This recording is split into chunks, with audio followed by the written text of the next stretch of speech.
Welcome again to the good, the bad and the ugly, especially curated from the world of economy and business today.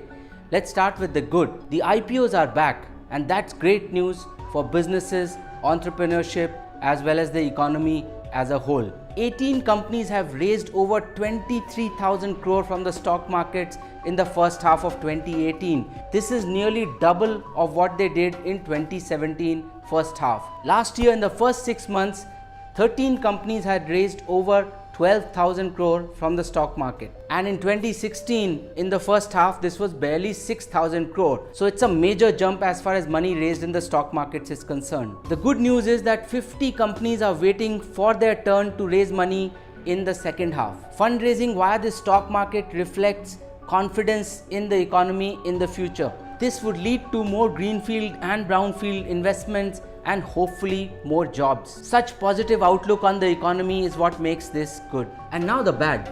After imposing sanctions on Iran, the US has now asked India to reduce oil imports from Iran to nil by November 4, else face sanctions from the US itself. If India does that, it risks a major geopolitical blow. Especially this will impact India's contract with Iran for the Chabahar port and also India's ambition to access Afghanistan as well as Central Asia through the North-South corridor. India is the biggest buyer of oil from Iran after China. The question is, how should India deal with it? There is a precedent. Under the Manmohan Singh government, when India faced similar issues with Iran and the US, India and Iran had set up a rupee real mechanism under which 50% of the money for which India bought oil from Iran was kept in a separate account in UCO Bank. That amount was available for Iranian companies to import any goods from India under the rupee real mechanism. The US exerting pressure on India on this is what makes this bad. However, the nation needs to stand up and assert its independence. Finally, the ugly. The substantial increase in minimum support price for Kharif crops was meant to prepare the grounds for the next general elections in 2019.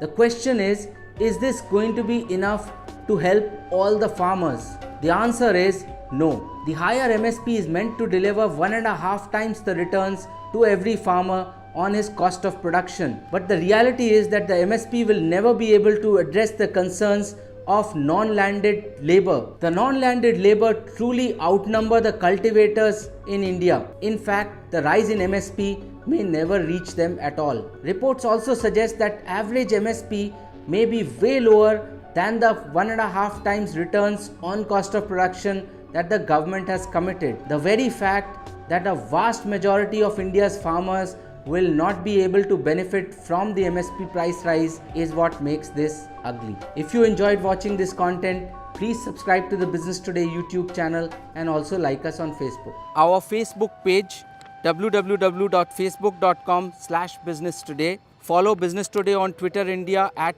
@BT_India and subscribe to our YouTube channel Business Today India.